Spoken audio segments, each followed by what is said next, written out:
guess in the modern world, they call those just like folk carvings, I guess is what they call them. And, if you look at an art genre, I guess. And but in the old culture, you know, like people used to draw and carve, you know, objects long ago also. So people would carve for different reasons, you know. Sometimes just for amusement. Sometimes, you know, create things.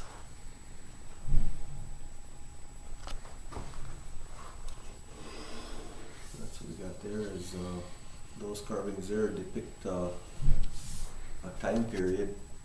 That rifle right there is a reproduction of what they call 1862 Yellow Boy. It's a Winchester rifle.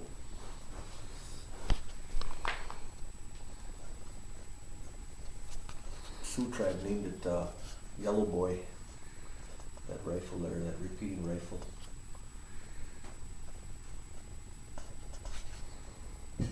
And these are made of basswood, right? Yeah, they're all basswood.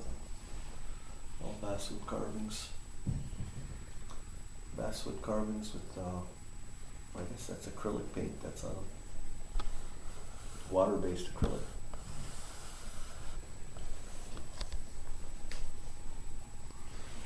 And this type of style was pretty common in your, with some of your ancestors' carvings, right? Yeah, yeah. My uncle was, he was a World War II veteran. He used to carve similar shapes.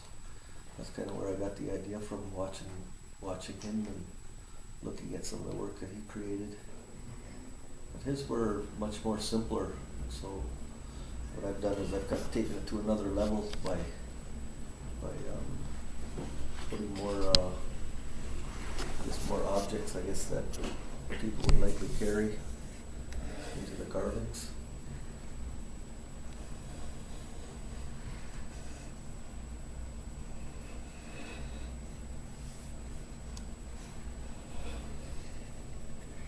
So this guy's ready to go hunting here.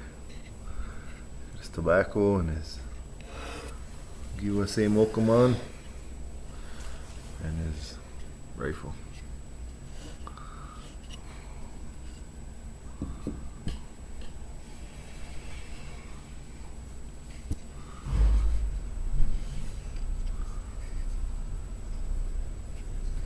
Tikanagan.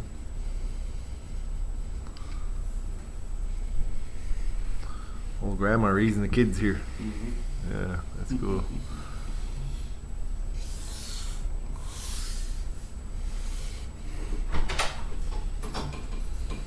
Very, very cool. Those new ones? Yeah, I just got those ones done the other day. What do you call these things? What's the name for them? I guess Mukudasuanan, probably what you would call it. They're just wood carvings. Wood carvings, and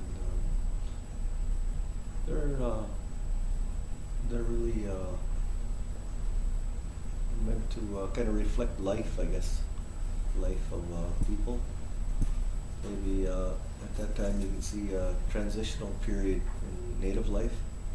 In the transitional period of Native life, they were holding on to their traditions as Native people, but also due to contact with Europeans, they were acquiring goods from the Europeans. And so that's what you see in those carvings. It's a depiction of that period in Native America.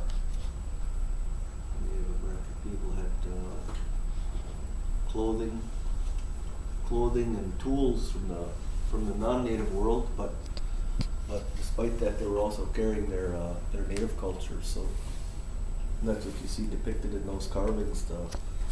The continuance of culture through the Tikanagan, the cradle board, and it's also represented in the mail carving by the tobacco bag. You can also see the style of dress, despite in European style clothing involving cloth. People would continue to wear Ojibwemowin moccasin on. So they're like identity and their identity as Native people was retained in that fashion. Much like today. Much like today, we're in a bicultural world today. These guys are for sale, right? Oh yeah. Yeah, very much for sale. Very cool.